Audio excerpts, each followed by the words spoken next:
Olá a todos e bem-vindos. Hoje vamos mergulhar numa história incrível, a história de Bergen.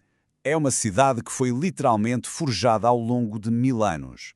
Estamos a falar de uma saga com vikings, pragas, incêndios, mas acima de tudo é uma história sobre uma capacidade impressionante de renascer, vez após vez, das próprias cinzas.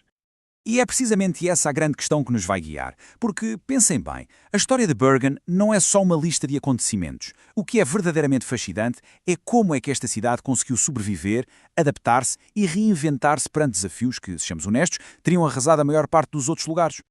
Então, para percebermos bem esta jornada, vamos olhar para os momentos-chave, os pontos de viragem. Vamos começar pela fundação viking, passar pelo domínio dos comerciantes alemãos, ver as catástrofes que a moldaram, a ocupação durante a Segunda Guerra Mundial e, por fim, como é que se tornou este farol cultural que é hoje. Muito bem, vamos então ao início de tudo, às origens. A história de Bergen começa lá atrás, numa era de reis, de guerreiros, num tempo em que a própria Noruega estava ela mesma a ser forjada, a nascer como nação. O nome original da cidade, Björkvin, é quase poético, não é? Significa o prado verde entre as montanhas e descreve na perfeição a sua geografia. A fundação oficial é em 1070 e a sua localização era simplesmente perfeita. Aninhada entre 7 montanhas e o mar, parecia que o seu destino já estava traçado para ter um papel central em tudo o que ia acontecer. Mas aqui é que a história fica ainda mais interessante. A data oficial, 1070, é apenas uma parte da verdade.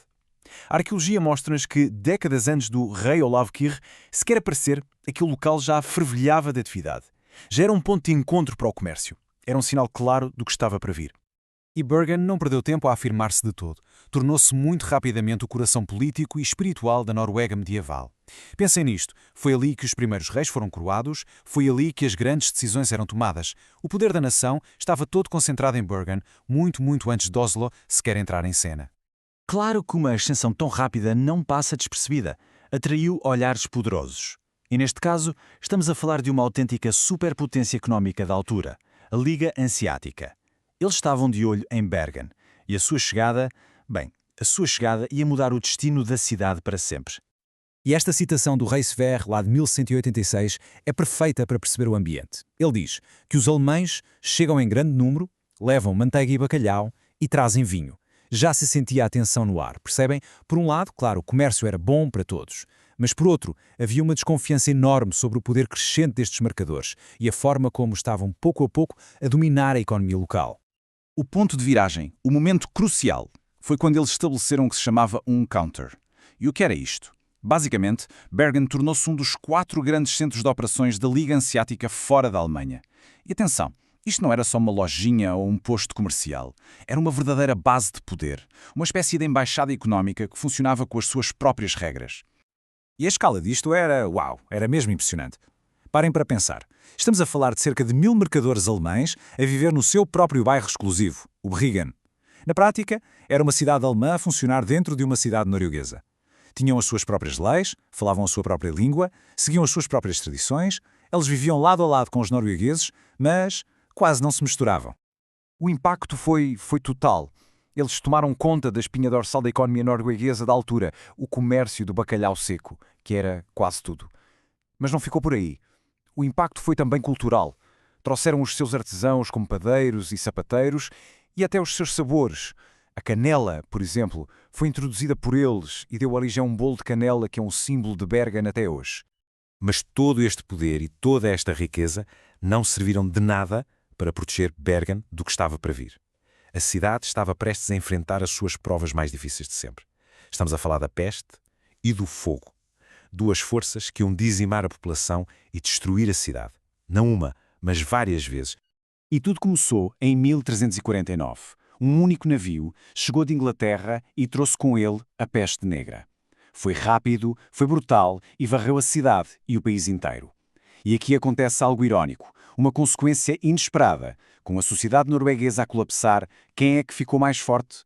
Os mercadores hanseáticos. Estavam mais organizados, tinham mais recursos e consolidaram ainda mais o seu poder no meio do caos. Para se ter uma ideia da escala da tragédia, basta olhar para os números do clero. A elite governante e religiosa da Noruega foi praticamente aniquilada, desapareceu. Estamos a falar da morte de até 2/3 da população. Imaginem o que isso faz a um país. As estruturas de poder locais simplesmente desmoronaram e deixaram um vazio. Um vazio que os mercadores alemães, sempre muito organizados, estavam mais do que prontos para preencher. E depois da peste, havia a outra grande ameaça constante, o fogo. Mas o que é absolutamente fascinante aqui é a resiliência, a forma como Bregan transformou a destruição em expansão. Pensem neste ciclo. Um incêndio devastador destruía tudo. O que é que eles faziam? Pegavam nos escombros, empurravam-nos para o porto e criavam um novo terreno. E em cima desse novo terreno, reconstruíam o Bregan, exatamente no mesmo estilo, mas agora um pouco mais avançado, a ganhar terreno ao mar. Incrível, não é?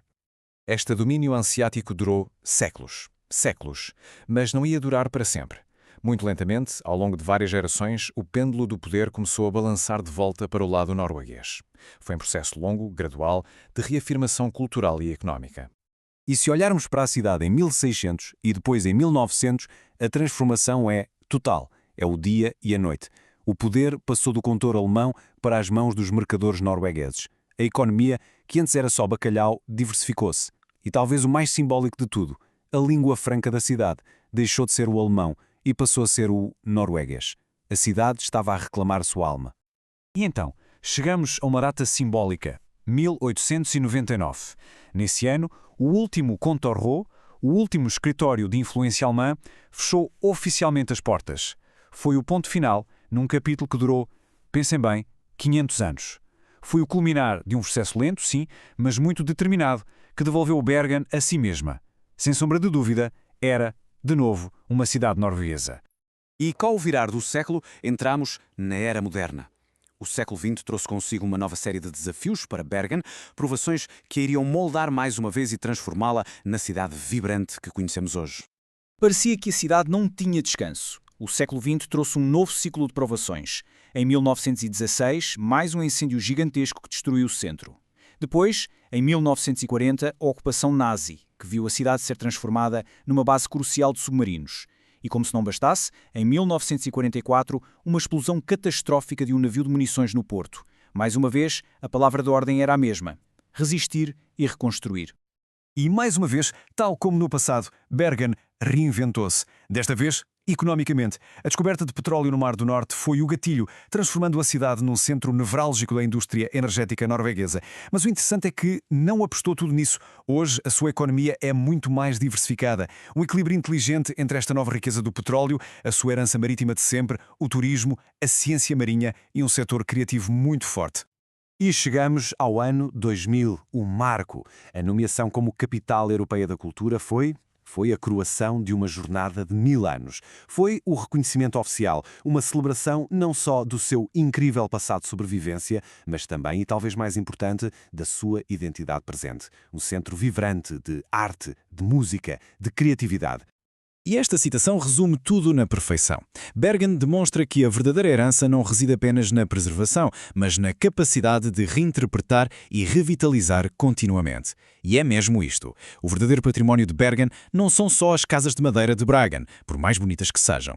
É esta capacidade incrível de se adaptar, de absorver influências, de superar o impensável e de emergir sempre, sempre mais forte. E tudo isto leva-nos a uma reflexão final, não é? A saga de Bergen é um testemunho incrível do poder da reconstrução. E não estamos a falar só de reconstruir edifícios, mas de reconstruir uma identidade, uma economia, uma cultura. E isso deixa-nos a pensar. Quais são as ruínas do nosso próprio tempo? E, mais importante, o que é que nós, como sociedade, estamos a escolher construir sobre elas para o futuro?